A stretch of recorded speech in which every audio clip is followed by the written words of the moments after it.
año. Lo mismo para ti, un muy feliz año. Espero que hayas disfrutado mucho el fin de año y que el 2024 sea un gran año para ti y para toda la audiencia. Claro que sí esperamos para ti también y por supuesto, sobre todo en el índole económico, ¿no, Alberto? ¿Qué expectativas hay en este comienzo de año? ¿Cómo lo analizas cuando comenzamos? Porque mucha gente está comenzando a trabajar a partir de hoy, la semana del 8, porque estaban de vacaciones y regresan a la realidad y mencionaba en la introducción, porque estaba mencionando también que comienzan a llegar las cuentas de las tarjetas de crédito, porque la gente cuando paga con tarjetas se le olvida que después hay que pagar esa plática, ¿no? Exactamente. Pues mira, yo creo que el 2024 va a ser un año, y se lo decía a unos clientes esta mañana en una conferencia, una teleconferencia que di. Yo pienso que el 2024 va a ser un año de ajuste del consumidor después de un boom de consumo muy fuerte post pandemia. O sea, nos encerraron a todos por COVID, la gente ahorró mucho dinero pues, porque no había en qué gastárselo, los cines estaban cerrados, restaurantes cerrados, bares cerrados, aviación cerrada, etcétera. La gente logró ahorrar un dinero importante, vinieron las ayudas del gobierno, etcétera, etcétera. Y pues la gente gastó ese dinero ya y yo creo que el 2023 ya es el último año donde tuvimos ese boom de consumo atado a ese evento que yo creo sinceramente que no vamos a volver a vivir nosotros en nuestras vidas, que es el del cierre total de la economía por COVID, ¿no? Entonces yo Ujú. creo que el 2023 resultó siendo un año mucho mejor a lo que yo esperaba. Yo al principio del año pensé que la economía de Estados Unidos solamente iba a crecer 1,5%, la economía va a crecer más o menos 2,3% en el 2023. No sabemos cuánto exactamente porque los datos solamente se publican dentro de un par de meses, pero fue un muy buen año. Y el 2024 no va a ser malo, pero va a ser un año de más frugalidad, pongámoslo en esos términos. Ahora, en lo que tiene que ver con la Reserva Federal y el índice del desempleo, porque ya lo hemos analizado contigo en el pasado, ¿verdad? Ellos están viendo como una balanza ahí que hay que mantener en el sentido de que quieren que se afloje un poco el fortalecimiento del empleo, pero al mismo tiempo nadie quiere perder su trabajo. Estaban dándose los indicadores la semana pasada y me gustaría también que nos analizaras un poco porque estaba viendo un artículo y no sé si lo has visto ahí, que hicieron una corrección en lo que tiene que ver con contratación también de lo que es el empleo público por parte de los Estados Unidos. O sea, ¿nos puedes explicar un poquitito qué es lo que está pasando en el mercado laboral? Pues mira, la verdad es que estamos viendo unas claras desaceleraciones de la generación de empleo privado, lo cual es lógico, insisto, crecimos mucho post la reapertura de COVID y yo creo que en este momento ya se está, digamos, se está disminuyendo bastante el ímpetu de la actividad económica. El punto de subir las tasas de interés, Yoli, es exactamente ese, que la gente se le ponga más caro consumir. Y la gente dirá, pero este señor Bernal, ¿qué diablos es lo que dice? O sea, ¿por qué es bueno que se le ponga más difícil a la gente consumir? Pues por una razón muy sencilla. Mi abuelita decía, de eso tan bueno no dan tanto, mijito. Y eso es totalmente real. O sea, uno no puede gastar como si fuera pues un jeque árabe. Y porque, como dices tú, las cuentas hay que pagarlas. Y mucha gente estaba gastando por encima de su capacidad y este incremento de tasas de interés que decretó la Reserva Federal en gran parte era función de eso para poder controlar la dinámica inflacionaria que se había complicado bastante. O sea, la inflación, todos lo sienten, toda la gente va a mercar, toda la gente compra huevos, toda la gente compra leche, toda la gente ha visto lo que pasa con los arriendos, toda la gente vio lo que pasó con los carros usados, etcétera. Todas esas cosas, ese brote inflacionario, en gran parte tuvo que ver, no todo, pero en gran parte tuvo que ver con ese exceso de dinámica de la demanda interna en Estados Unidos. Ahora, pero la cuestión es que se ha ido aumentando demasiado lo que es la empleomanía en los gobiernos de los Estados Unidos. O sea, se está corriendo ese riesgo. Pues mira, ahí el incremento del empleo público ha sido función de muchas cosas. Sí, claro, como tú dices, mira, el gasto del gobierno en Estados Unidos en 2023 va a crecer unas tasas cercanas al 3,5% año a año, que es muy alto. O sea, Estados Unidos no hizo ningún ajuste fiscal real en el 2023, pero creo que con lo que está pasando en este momento en el Congreso de la República, Yo personalmente pienso que en el 2024 el crecimiento de gasto del gobierno va a ser de solamente 0,5% año a año, porque va a tener que haber más austeridad fiscal, porque Estados Unidos tiene un déficit muy alto en este momento y eso no puede seguir pasando en este momento. Ahora, eso es una parte, sí hubo gasto excesivo, digámoslo en esos términos, pero hay otra parte que sí tiene que ver con la dinámica como se ha recuperado el empleo a nivel gubernamental. Y si tú miras una gráfica, tú te vas, pues es mi trabajo mirarla, Ujú. pero le cuento a la audiencia qué es lo que dice mi gráfica. Lo que dice mi gráfica es que la generación de la recuperación del empleo privado ocurrió más rápido que la recuperación del empleo gubernamental. Entonces, parte de lo que estamos viendo en los últimos meses es como un catch-up del empleo gubernamental a lo que ha hecho el empleo privado.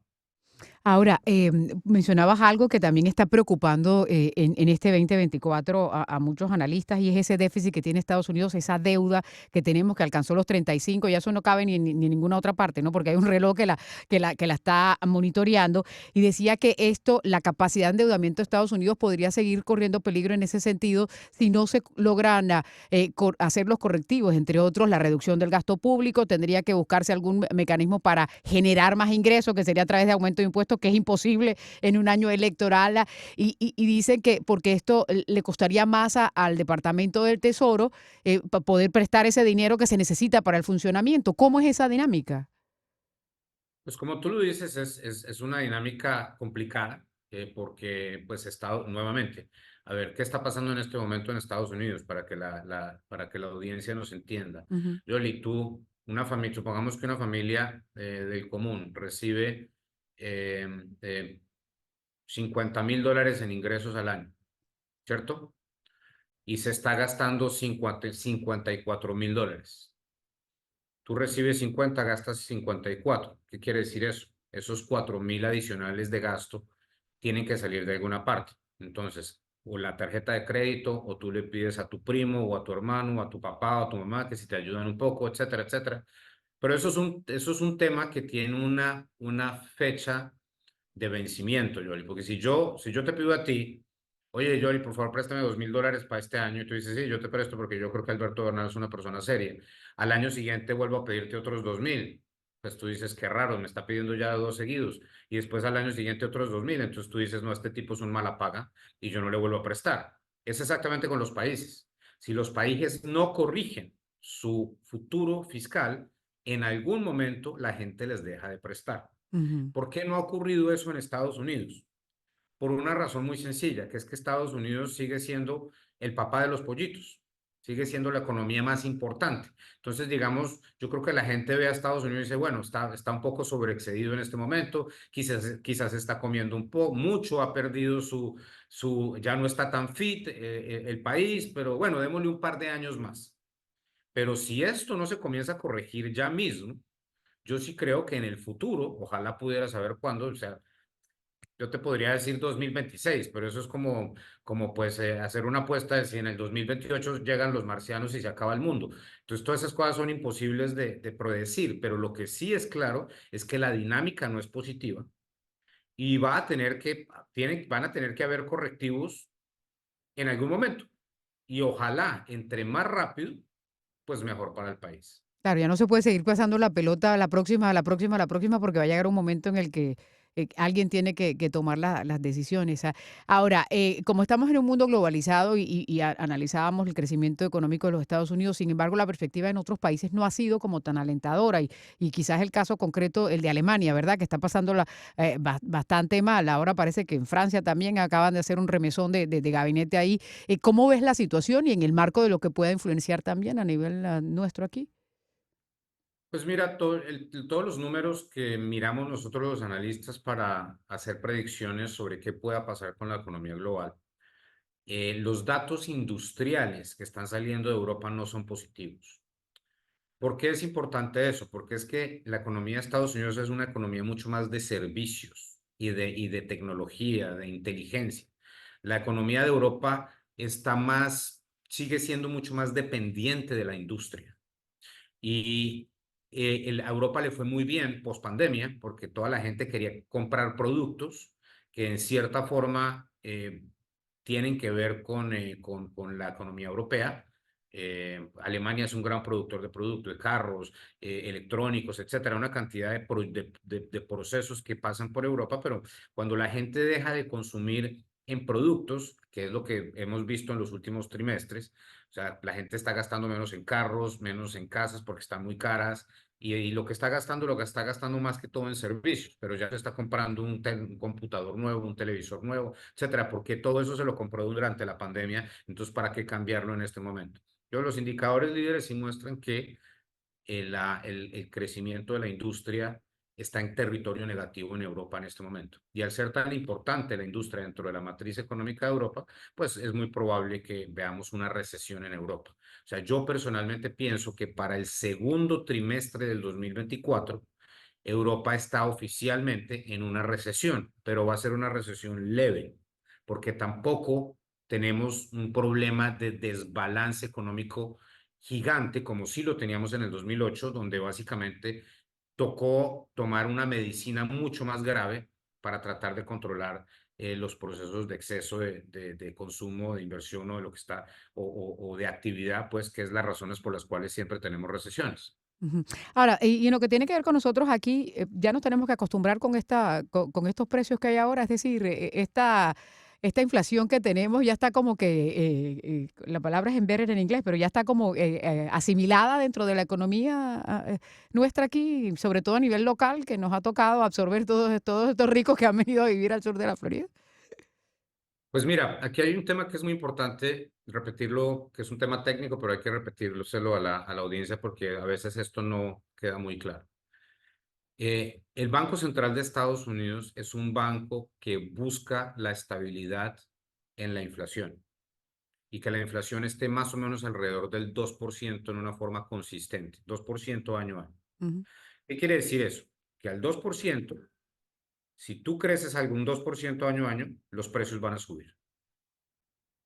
Entonces, lo que va a pasar en el 2024 es que la Reserva Federal va a lograr que la inflación pase del 9%, que fue el máximo de este ciclo, al 2%, pero va a mantenerse positiva.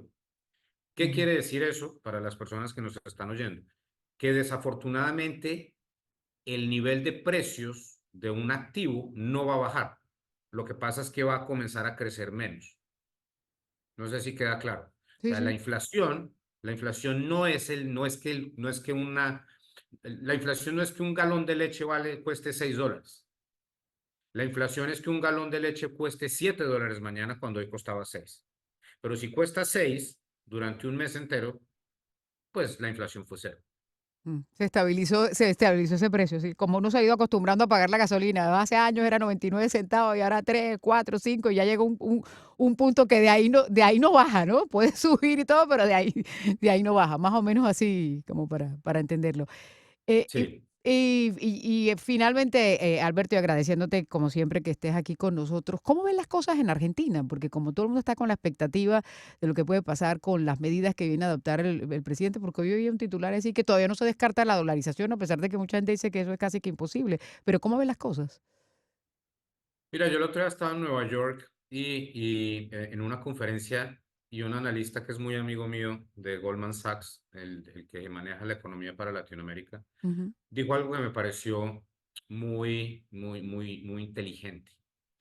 Dijo lo siguiente, dijo, uno no decreta la dolarización, sino la dolarización le llega a los países. Los países que han dolarizado, sin excepción, son países que les ha tocado dolarizar porque nadie confía en la moneda. Y eso quiere decir, cuando la gente no confía en la moneda de un país, sucede en la mayoría de los casos, porque los gobernantes son unos ineptos que no logran manejar la economía. Por ejemplo, Venezuela hoy, en términos prácticos, está completamente dolarizado. El sector inmobiliario en Argentina está completamente dolarizado. En Argentina no se hacen transacciones inmobiliarias en pesos argentinos, todo se transacciona en dólares. ujú. ¿Por qué? Pues porque nadie quiere que le paguen en pesos argentinos.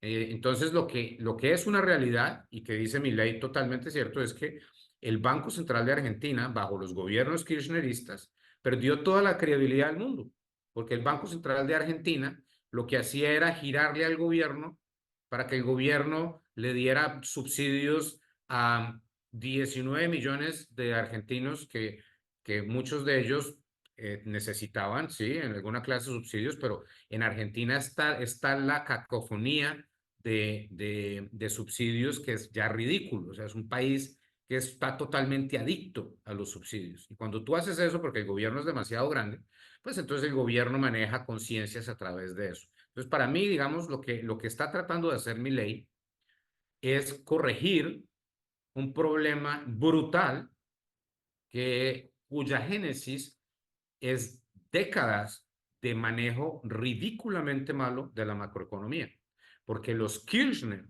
le hicieron un daño brutal a la Argentina, a punta de su política del odio, su política del resentimiento, su política de que hay que quitarle a los ricos para darle a los pobres, etcétera, etcétera. Esa política de la lucha de clases que generó una situación donde la sociedad comenzó a aceptar que absolutamente todo el mundo reciba subsidios y solamente 6 millones de argentinos se levantan al alma a trabajar diariamente en el sector legal para tratar de pagar unos impuestos altísimos para que el gobierno pueda seguir dándole subsidios a las personas. Entonces, el gobierno de Milei lo que está tratando de hacer es cambiar de rumbo un transatlántico que va claramente en el rumbo equivocado, con inflaciones anualizadas de más del 200%. ¿Lo va a lograr o no? Mm. Dios quiera que, a ver, si yo supiera la respuesta a eso, pues Después que, después estaríamos que no se le hablando de atraviese decir, ningún iceberg por ahí, a lo mejor el Titanic zarpa, ¿verdad? ¿Y cómo ves las cosas con Colombia a propósito? pues mira, Colombia, pues mi patria, ¿qué te cuento? Pues, estuve todo el fin de año en mi patria, como siempre, muy espectacular, muy lindo, muy etcétera, pero la gente con mucha incertidumbre. ¿Cierto? Sí. Pues los colombianos cometimos el error garrafal de elegir a este señor, Gustavo Petro. Si tú me preguntas a mí, dígame algo bueno que haya hecho Gustavo Petro, yo no tendría que contestar. Realmente ese señor es un desastre y su gobierno es un desastre. Es que no han Pero ejecutado fíjate ni que siquiera los ciertas, presupuestos, que eso es algo que no se había visto en el pasado, ni siquiera en la politiquería colombiana, ¿no? no, no, a ver, es que si tú no tienes ni siquiera la capacidad de girar un dinero para que no se le quiten Unos a Juegos Barranquilla la Panamericanos. sede de los Juegos Panamericanos. Panamericanos, pues realmente, o sea, es como que Alberto Bernal fuera tan loco y decir, tengo un problema en la cabeza y me voy a ir a que me operen de la cabeza en un montallantas. Pues, Mm, ¿qué va a pasar? Pues me va a morir. Porque si tú pones a un inepto a hacer una operación de cabeza o de corazón abierto, pues el paciente se muere. Y mm. eso es exactamente lo que desafortunadamente está pasando en Colombia con este señor que elegimos de presidente. Ahora, ¿cuál es la buena noticia? La buena noticia es que no hay mal que dure 100 años ni cuerpo que lo resista. Y si tú me pusieras entre la espada y la pared y me dijeras, Alberto, ¿existe alguna posibilidad de que Petro se perpetúe en el poder? Y yo te diría hoy con No. una probabilidad muy alta que definitivamente no. No. Si el hombre fuese más inteligente, más hábil, llegara a las reuniones, fuera efectivo en términos de darle servicios a la gente, pues ahí yo estaría más preocupado, pero es tan malo, es tan mediocre el gobierno de este señor, que yo creo que las personas que votaron por Petro van a pensarlo dos veces en el 2026 cuando tengan que votar por el candidato de Petro. Mm. Y pues ahí Dios mediante corregimos rumbo, así como pareciera que Chile está corrigiendo rumbo después de que se metió una pérdida bastante impresionante durante los últimos años. Muy bien. Pues, Alberto, como siempre, muchísimas gracias por estar aquí con nosotros. Seguimos en contacto para que nos ayudes a analizar la Sí, economía. mil saludos, saludos a la audiencia. Igual. Es Alberto Bernal, estratega global de Expo Investment y también profesor adjunto de la Escuela de Negocios de la Universidad de Miami. Con nosotros a esta hora.